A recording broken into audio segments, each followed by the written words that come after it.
मतलब कि साजिया बानो की रियल स्टोरी दिखाई गई है और मूवी बहुत अच्छी तरीके से बनाया गया। मतलब कि इमरान हाशमी का रोल हो या फिर यामी गौतम का, सबने बहुत अच्छा से काम किया। ये मूवी सभी को देखनी चाहिए, बहुत अच्छा मैसेज है।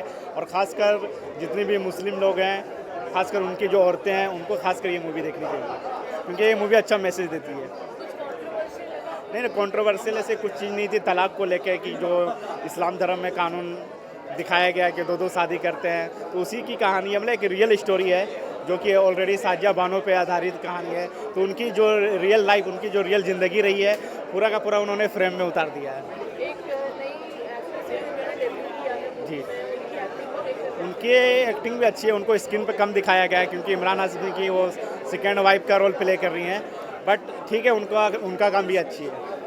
यामी जी और इमरान जी की जो कॉम्बिनेशन है, जो एक नया हमें जोड़ी देखने मिला है, इस मूवी में क्या कहना बहुत बेहतरीन है। खासकर वो जो कोर्ट रूम का ड्रामा है, काफ़ी अच्छा। और एंड में क्लाइमेक्स में जो स्पीच बोलती हैं यामी गौतम, मतलब कि एक रियल दिखता है कि हाँ, रियल में वो दिख रहा है।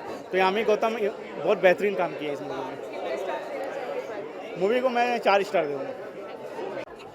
और अच्छी है।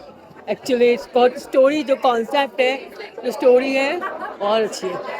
इमरान जी और यामी जी का एक नई जोड़ी हमें देखने मिली है, इससे कैसा लगा उन्हें? जोड़ी अच्छी लग रही है और यामी गौतम ने बहुत अच्छा काम किया हुआ है। किसकी एक्टिंग ज़्यादा अच्छी लगी? यामी गौतम की। आपको यस, लगता है मूवी से कुछ कंट्रोवर्सी होने के चांसेस हैं क्योंकि टॉपिक काफी सेंसिटिव सेंसिटिव तो है, टॉपिक सेंसिटिव तो है, हो सकता है, लेकिन ज़माना अभी बदल गया है। ये सब हो चुका है पहले भी। और एक नई एक्ट्रेस भी है जिन्होंने डेब्यू किया है मूवी में, उनकी एक्टिंग कैसी लगी आपको? उनकी एक्टिंग भी अच्छी है। उन्होंने शॉर्ट रोल किया है, लेकिन काफ़ी उनके सपोर्ट में है। कितने स्टार्स देंगे five? I would give it 3.5 stars. मुझे तो बहुत अच्छी लगी। क्या सबसे ज्यादा अच्छा लगा? सबसे अच्छा तो यही लगा कि मतलब जो मुस्लिम्स के लिए बताया है, 3 तलाक जो गलत तरीके से लोग इस्तेमाल करते हैं, कुरान में जो लिखा गया है उसको गलत तरीके से इस्तेमाल करते हैं, यानी अपने फ़ायदे वाली बातें समझते हैं। और सबसे अच्छी जो एक्टिंग की है यामी गौतम ने, बस मज़ा आ गया देख के। कंट्रोवर्सी का कारण बने कि टॉपिक बहुत सेंसिटिव है। कोशिश तो उन लोगों ने की है कि कंट्रोवर्सी कुछ ना हो, क्योंकि उन्होंने तो धर्म को बहुत पॉजिटिव वे में दिखाया है, नेगेटिव वे में नहीं दिखाया है और पूरे डिटेल में दिखाया है। तो मुझे ऐसा नहीं लगता है कि कुछ कंट्रोवर्सी का मामला आएगा। और इमरान जी और यामी जी को एक साथ स्क्रीन पर देखकर कैसे लगा, उनकी एक्टिंग साथ में कैसी लगी? दोनों ही बहुत अच्छे एक्टर हैं और यामी को तो खासतौर पे इसमें बहुत अच्छा काम करने का मौका मिला है। ये पूरी फिल्म उन पे है, तो मुझे तो उनकी एक्टिंग बहुत अच्छी लगी। और इमरान हाशमी तो मेरे ऑल टाइम फेवरेट है। इमरान और यामी जी के अलावा एक नई एक्ट्रेस है जिन्होंने डेब्यू किया है, हाँ हाँ, उनकी एक्टिंग कैसी लगी? अच्छी थी, लेकिन उनका इतना ज़्यादा काम नहीं था ना, मतलब 1-2 सीन ही है ऐसा। तो पूरी पिक्चर फोकस तो यामी पे ही है और इमरान पे है। कितने स्टार्स देंगे फाइव? मैं दूंगी 3.5। हाउ आर यू, कैसी लगी हम आपको? Very very emotional, I must say. Emotional in कौन से? Emotional in the sense कि honestly I don't think anybody will agree with me, but one should. I want to read Quran. और movie में से क्या लगा? मूवी में से यही लगा कि कुरान में इतनी सारी चीज़ें हैं जो हमें पता नहीं है। लॉ के बारे में हमें बहुत सारी चीज़ें पता नहीं है, बट हक के बारे में पता है कि हमारा हक क्या होता है। And we as a woman are always marginalised for asking our own हक। तो ये फिल्म यही जताती है कि औरत को पीछे नहीं हटना है, अपने हक के लिए आखिरी सांस तक लड़ना है। धर्म जो है, इंसिडेंटली धर्म इसमें आ गया है कि स्टोरी में वो धर्म का एंगल है, लेकिन ये कहानी हर औरत की हो सकती है। सो हक के लिए लड़ना है। मूवी के आने के बाद आपको लगता है कुछ कंट्रोवर्सी होने के चांसेस है क्योंकि टॉपिक काफी ज्यादा सेंसिटिव है, लोग कह रहे हैं हो चुका है, क्या जरूरत थी मूवी को दोबारा लाने की? कंट्रोवर्सी हो सकती है, but if you think the audience has matured now, जैसे इवोल्यूशन होता है, ह्यूमन इवोल्यूशन होता है, ऑडियंस का भी एक इवोल्यूशन होता है। If they are evolved, probably there will be no controversy. Imran ji और यामी जी की एक्टिंग की अगर Excellent, excellent. My jacket has got wet because of Yami's speech. Because it was so amazing, and Imran, obviously his presence on the screen is so good, and he has played this It's an out and out negative character, but he has made it look great. So that's his success, I think. And एक नई actress ने भी debut किया है Vartika, yeah, she took my heart away in one scene when she offers those vegetables at her doorstep. I think she won everyone. So she has a small role, but she has a very strong screen presence and dialogues भी कम हैं, तो आंखों से बातें ज़्यादा करनी है. So yeah, I think she has been successful in that. कितने स्टार्स देंगे 10 में से 5 में से I will give 3.5. हक्की बक्की से रह गई मैं तो, मतलब आई वॉज स्टंट. अभी भी मेरे हाथ नाम हो रहे हैं. मतलब आप ये देखिए इस फिल्म में ना एक कहते हैं ना, एक औरत ही औरत की समझ सकती है. तो अगर पहली बात तो मैं जब भी अपनी कुछ मुसलमान फ्रेंड्स को या जिनको देखती थी जिनके ट्रिपल तलाक वाली सिचुएशन जब होती थी कि एकदम से एक औरत का घर उजड़ जाता है और फिर उनको हस्बैंड्स 2 शादी भी कर सकते हैं, 3 शादी भी कर सकते हैं. तो एक अपने आप में ये एक जो कहने वाली बात है कि जो है इस्लाम में, ये एक औरत के ऊपर जब आप कबूल तो 3 बार करते हो, तलाक दोनों तरफ से क्यों नहीं होता? कबूल तो दोनों तरफ से होता है. मैं हमेशा ये सोचती हूँ, तो तलाक का हक सिर्फ मर्द को क्यों दिया इस्लाम ने, औरत को क्यों नहीं दिया?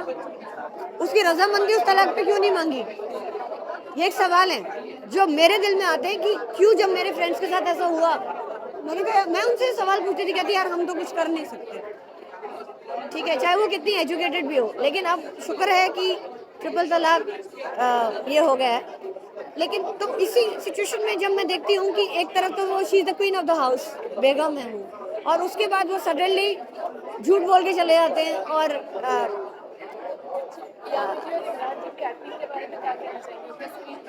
I think Imran is looking like a high-end lawyer, man. जो उनकी एक वो इमेज है उससे बहुत अलग है. I think he is really matured as an actor. And ये होता है कि कुछ वक्त आप बहुत सारी अदर चीज़ों में आप अपनी इमेज जब बिल्डअप हो जाती है किसी एक्टर की, लेकिन एक मौका है ये फिल्म उनके लिए कि उन्हें मैच्योर रोल्स के लिए भी लिया. यामी इज अ वेरी, मतलब जिस तरह से वो अरबिक का एक वर्स पढ़ती भी हैं कुरान शरीफ का, और अपने स्क्रिप्चर को जानना कितना इम्पोर्टेंट है ये फिल्म बताती है. चाहे आप भगवत गीता हो, आपके उपनिषद हो या कुरान शरीफ हो, मैं हमेशा कान पकड़ी हूँ उसके लिए, क्योंकि हमारे नाना और परनाना जो थे आलिम फाजिल थे, तो हमारे यहाँ भगवत गीता और कुरान शरीफ साथ पे रखी जाती थी. जब उनकी डेथ हुई तो उनको मेरे नाना को उन्होंने बोला, मेरे परनाना ने, कि अब तुम हमारे इंतकाल के बाद इसको मस्जिद में इज्जत से देना, क्योंकि अब तो ये कोई पढ़ेगा नहीं.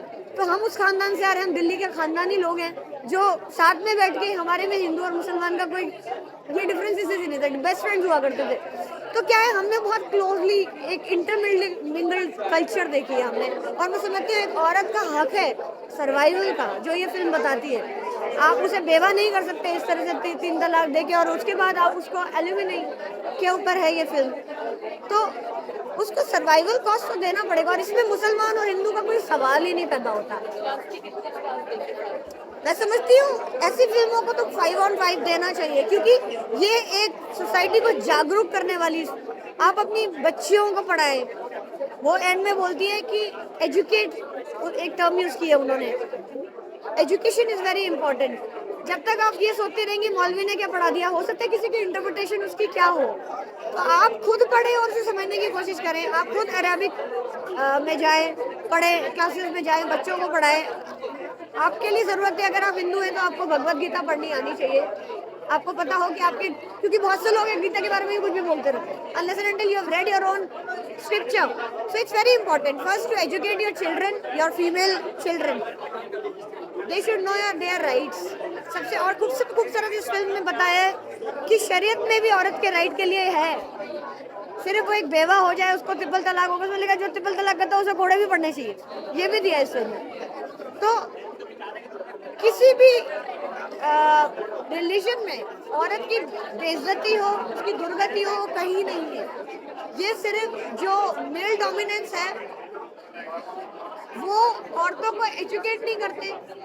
वो वही बोलती है ना कि आपका मौलाना जो सिखा देते हैं वो तो मर्दों के अंडर से सिखाते हैं, औरत को तो बताया नहीं जाता कि क्या लिखा है। आधी ज़्यादा पढ़ी लिखी नहीं होती, 13-13, 14-14 साल की उम्रों में इन लोगों में शादी हो जाती है। तो अपनी बेटियों को पढ़ाएं, उन्हें एजुकेट करें और जल्दी शादी भी ना करें। 5 on 5।